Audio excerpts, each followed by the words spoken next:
And finally, we go on to governance issues, and this is how do companies really monitor themselves. What is governance? Governance is how a company is run, how it is governed. And there are a number of issues dealing with governance. I'm going to follow the OECD Principles of Good Governance in this slide and look at 6 main principles of good governance.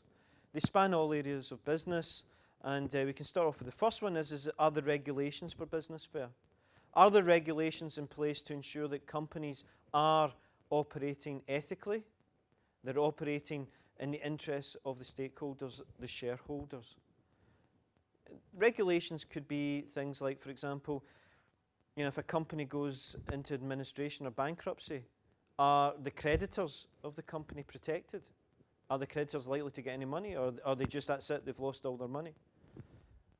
We can then go on to look at how managers behave. Can managers have too much power?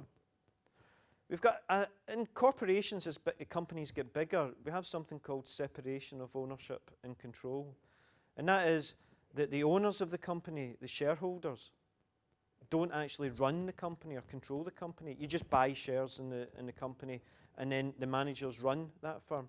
So if there's no link, or there's a little, kind of weak link between the owners and the managers, it's possible that managers can have too much power.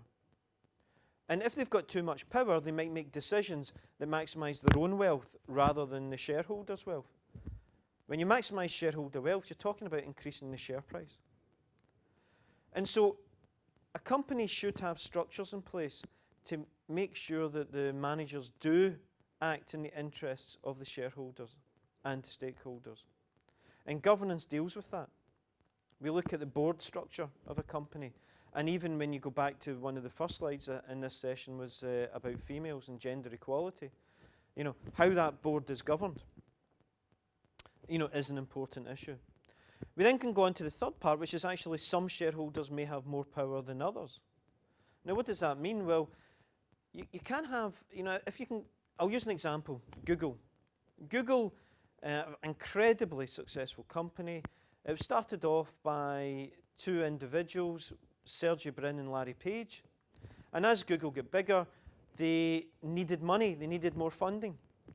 Now, Sergey Brin and Larry Page wanted to keep control of Google. So what they did is they issued new equity, which is new shares. That's new ownership in the company. And they said that, okay, these new shares that we're issuing, they're not like the ones that we've got, the owners have got. And they're not like that because for every share that we have, we get 10 votes. But every share that you have, you get 1 vote. And so a lot of shares were issued to investors. And new shares, different shares were issued to Sergey Brin and Larry Page.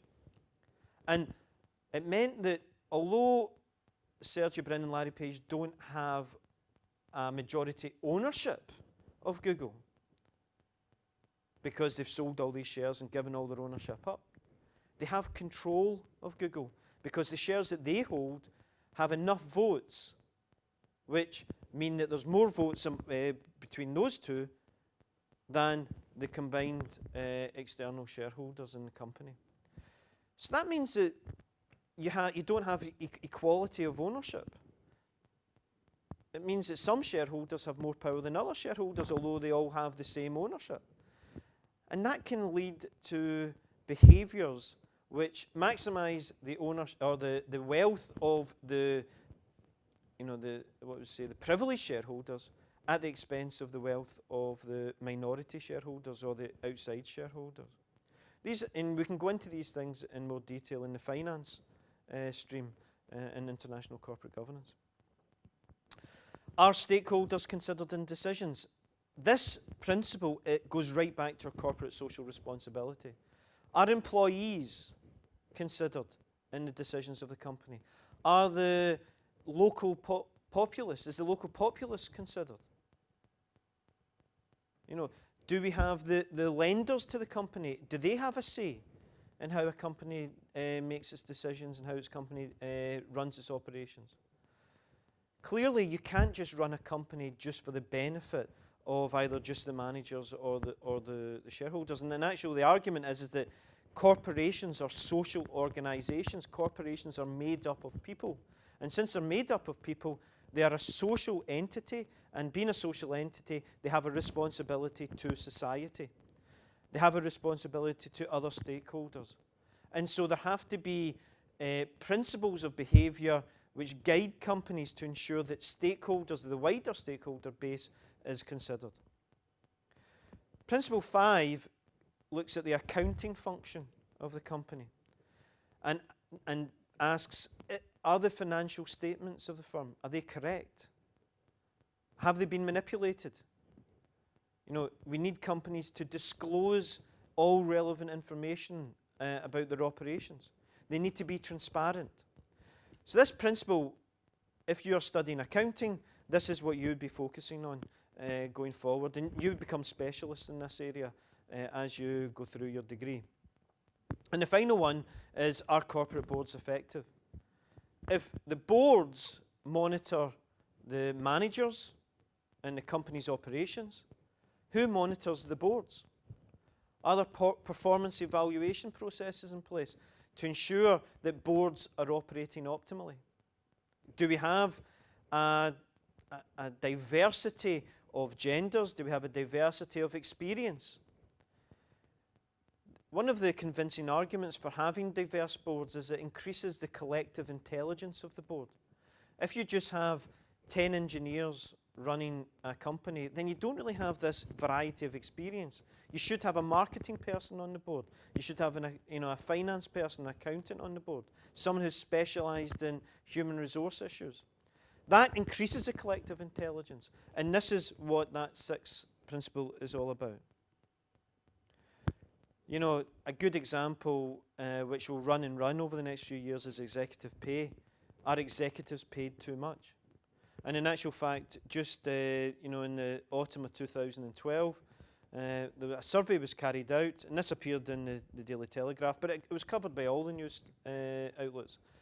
Basically, global business leaders saying, yeah, we think we're paid too much, or 2/3 of global business leaders think they're paid too much. Now, that's quite an interesting statement, because if you know you're being paid too much, is it ethical to accept the additional pay? Are you taking the pay, or are you handing it back?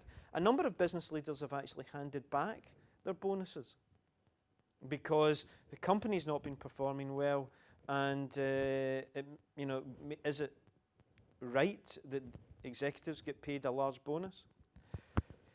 So that's executive pay. And now we move into just a summary. What are the strengths and what are the weaknesses of companies pursuing an SEEG agenda? Well, let's look at the strengths first. First of all is revenue creation. It may be that companies will enhance their operations because they'll be dealing with customers. They'll be dealing with suppliers who have trust in them. And it means that those customers will go to companies that have, are following ethical agendas, ethical policies, and suppliers may be more willing to provide trade credit to those companies. So there's also an improvement in your branding and your visibility. If you become known for following an SEEG agenda, then branding creates value. And branding isn't what we call an intangible asset. And that would enhance, given it's an asset, enhances the value of your company. Also, your relations with your employees is improved. Employees will become, as shown, has become more productive if they share the vision and feel part of the company. But there are also costs involved as well. Having a policy or a set of policies which enhance ethical issues, social issues, environmental issues, it costs money to implement these. It costs money to maintain these. So your cost basis will go up. And also, your business practices become a bit more restricted because you can't deal with maybe certain suppliers. A good example is the textile industry. If you look at Nike or any of the sports companies that outsource the production to emerging countries. Are your suppliers, are they operating ethical procedures? And so it may be that the supplier that you're using is hiring children to make their goods, and that's reducing the cost, which will increase your profit margin. But if you follow an SEEG agenda, you can't go with those suppliers. And that means your costs are greater. Your revenues may be lower because you may not be entering into business streams that make you money.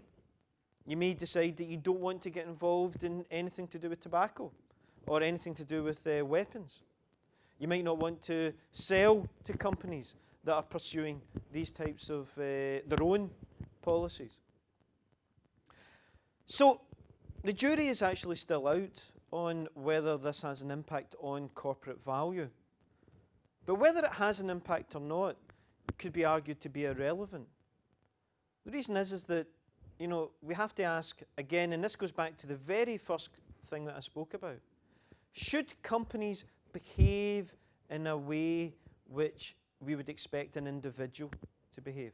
Should companies have values that individuals have? This is something that we really need to ask of companies and of business leaders and of individuals that are going through degrees. There have been developments in this area. If you look at the Middle East, there is a whole new stream of business called Islamic financing. And Islamic financing is basically it's just ethical financing where businesses run their operations according to Islamic principles. And the main Islamic principle relating to business is the interest, earning money on money, is banned. And a lot of companies in the Middle East now are saying, well, we don't want to get involved in any debt products. We want different types of products. And banks and businesses have adapted their operations to do business with these firms which are run along Islamic principles. And so companies can stand on the principles and actually succeed if enough individuals buy into that philosophy. Another case, and this has just been happening in September, where a lot of the world's business leaders are actually meeting in September to talk about ethical values in companies. And they're inviting church leaders to come along. The argument is that should businesses just run their operations according to no values or their own internal values, or should they be external values based on Islam, based on Christianity, Judaism? To finish off on that note, social, environmental, ethical and governance issues, they're central to what companies do. Companies can't just go along and make profits without thinking of society, ethics, the environment. We saw with the collapse of a number of banks who are pursuing very risky business policies that just pursuing profit without any underlying value is suboptimal. Sustainability is the key word going forward in the future, and you'll be hearing a lot more about that in the coming years.